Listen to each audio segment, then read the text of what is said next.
Y vamos a poner ahora un pequeño ejemplo para terminar de entender todo esto del punto muerto. Será un ejemplo muy sencillo y veréis que cuando hagáis ejercicios de selectividad los ejercicios se complican un poquito, tampoco demasiado, pero aquí lo importante es que lo trabajéis por vuestra cuenta, que os metáis en Selecat, que os metáis en la página web de la selectividad y que hagáis muchos ejercicios, porque llega un momento en que empiezan a repetirse y en que la dificultad tampoco es muy grande. Sigamos con el ejemplo que poníamos anteriormente. Consideremos que tenemos una empresa que se dedica a diseñar camisetas. Es una empresa que compra unas camisetas a un proveedor de fuera, esas camisetas le llegan a la empresa, yo en la empresa he hecho un diseño y con una máquina que tengo estampo las camisetas con mi diseño y las vendo a mis clientes.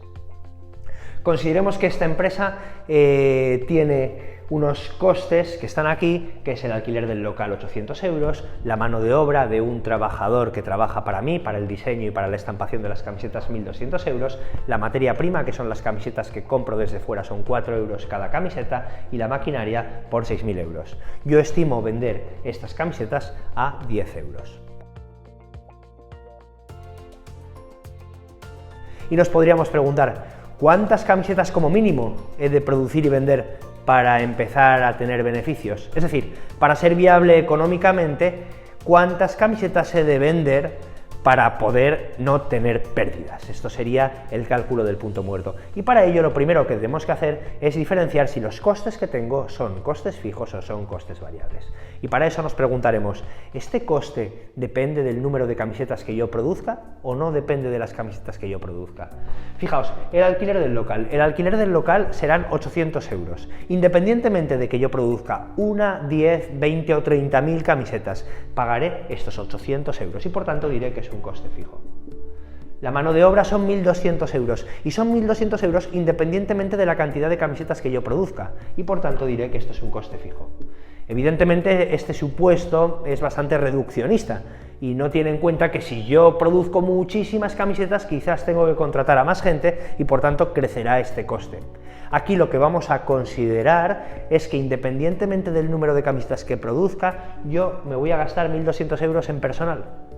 Este personal hemos dicho que es el diseño de la camiseta y la estampación de las camisetas.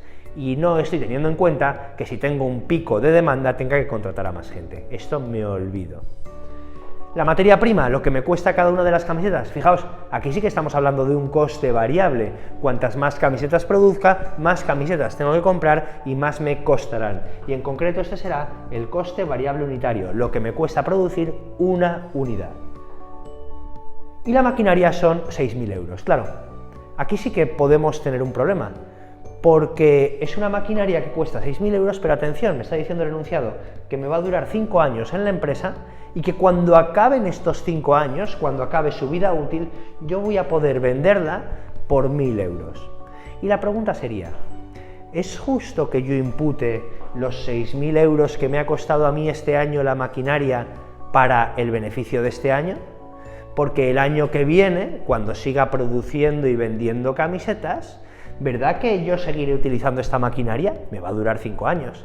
Pero si yo ya he imputado todo su coste en el año anterior, este año no le imputaré ningún coste de la maquinaria y me parece que eso no sería justo. Es decir, cuando tenemos una inversión a largo plazo, cuando tenemos una máquina que hemos comprado, pero que me va a durar muchos años, yo no puedo imputar todo el coste en el beneficio anual, sino que tendré que calcular lo que en vídeos anteriores llamábamos la amortización, la pérdida de valor de mi inmovilizado. De tal forma que diré que la cuota de amortización de esta maquinaria, nos acordamos que se calculaba diciendo, yo cojo el precio de adquisición, lo que me costó, le resto el valor residual, lo que espero obtener cuando a mí esta maquinaria ya no me sirva, y lo divido entre el número de años que la maquinaria va a durar en mi empresa. Es decir, 6.000 euros que me costó, menos 1000 euros de lo que yo voy a conseguir obtener cuando se acabe la vida útil, el valor residual,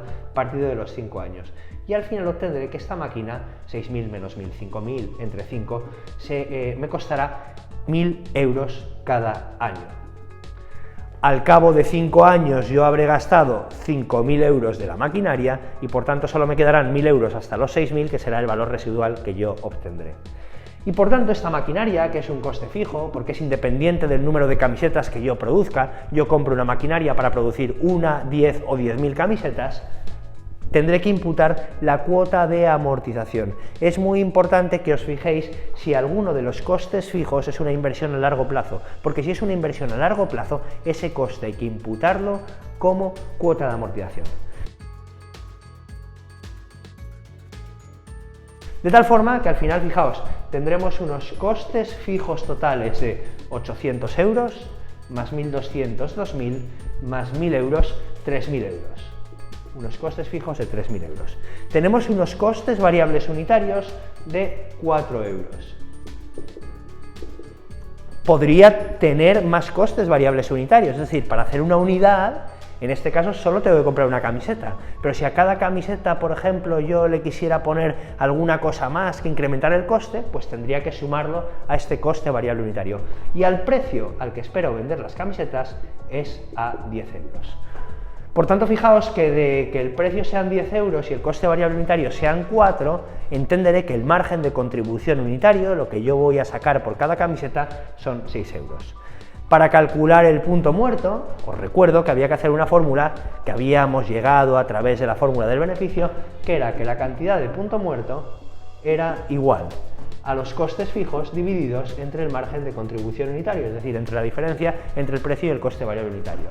En este caso, 3.000 euros de costes fijos dividido entre 10 el precio menos 4 el coste variable unitario, 3.000 euros entre 6, en este caso son 500 camisetas. ¿Qué significa este 500? Significa que si yo vendo menos de 500 camisetas, tendré pérdidas. Si vendo más de 500 camisetas, tendré beneficios positivos. Y si vendo 500 camisetas exactamente, tendré un beneficio que será igual a 0. A partir de las 500 camisetas producidas y vendidas, tendré un beneficio positivo.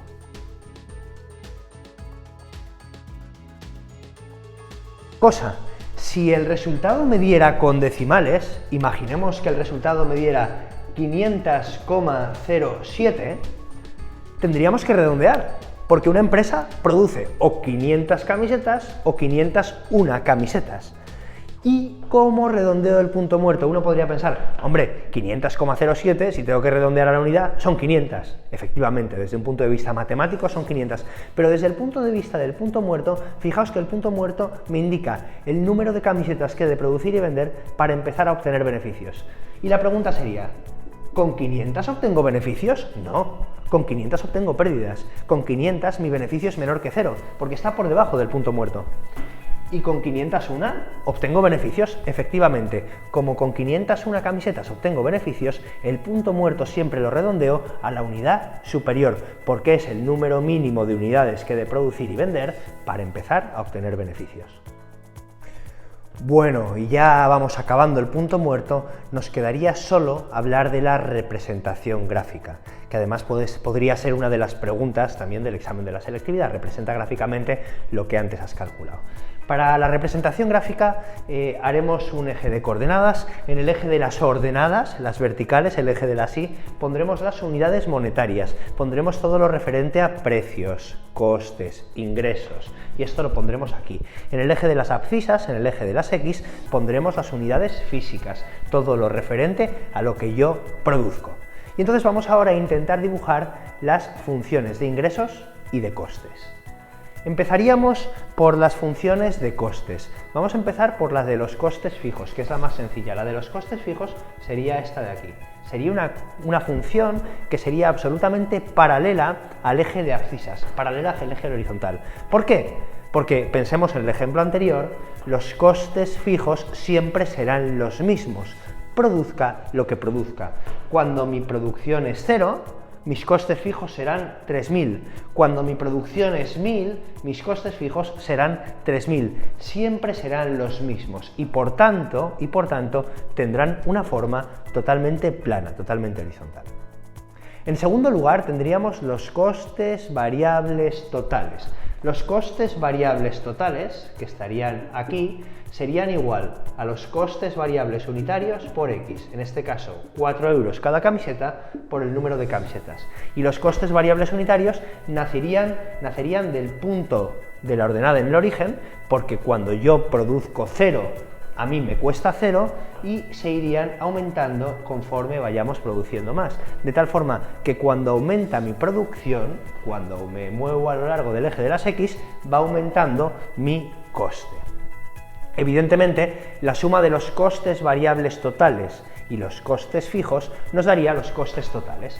Y por tanto, los costes totales es esta función que tenemos aquí en rojo, que nacería de los 3.000 euros. Cuando yo produzco 0, me cuestan los costes fijos, 3.000 euros, y que irían avanzando con la misma pendiente de los costes variables unitarios, ¿vale? Por tanto, la función de costes totales sería esta de aquí, y sería la suma de los costes fijos más los costes variables unitarios por el número de unidades que yo produzca. Costes fijos más costes variables totales. Y por otro lado, tendría la función de ingresos. La función de ingresos es esta azul que tengo aquí. La función de ingresos es que cuando yo vendo 0, facturo 0. Y por tanto empiezo en la ordenada en el origen. Y cuando yo voy aumentando mi número de ventas, esto va creciendo con una pendiente que es la del precio. Porque el ingreso total es P por X. 10 euros que vendo, que es el precio de cada camiseta, por el número de camisetas que vendo. Claro, ¿por qué hago todo esto? Porque os recuerdo que cuando calculo el punto muerto tiene una condición de equilibrio, que es que el beneficio sea igual a 0. Y el beneficio es igual a 0 cuando los ingresos totales son iguales a los costes totales.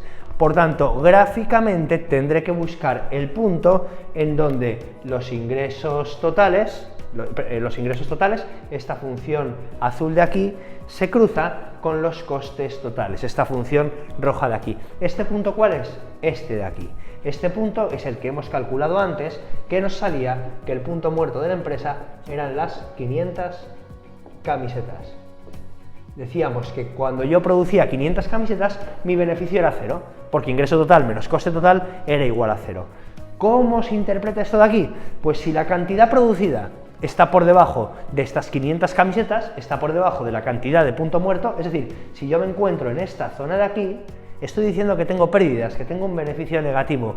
¿Cuál será el volumen de mis pérdidas? La diferencia entre mis costes totales y mis ingresos totales. Al principio será muy grande, porque fijaos que entre los costes y los ingresos hay mucha diferencia. Cuanto más me aproxime al punto muerto, menores serán las pérdidas, porque significa que vendo más, y por tanto la diferencia entre mis costes totales e ingresos totales serán más pequeñas. Esta región sombreada de aquí, en rojo, me dice cuánto de grandes son mis pérdidas. Cuanto más me aproximo al punto muerto, por debajo del punto muerto, tengo evidentemente menos pérdidas. Cuando me encuentro por encima del punto muerto, cuando mi cantidad producida es mayor a la cantidad del punto muerto, cuando yo en mi empresa produzco 5.000 camisetas, sabiendo que mi punto muerto son 500, entonces tengo unos beneficios positivos, estoy ganando dinero, tengo una cuenta de resultados que genera.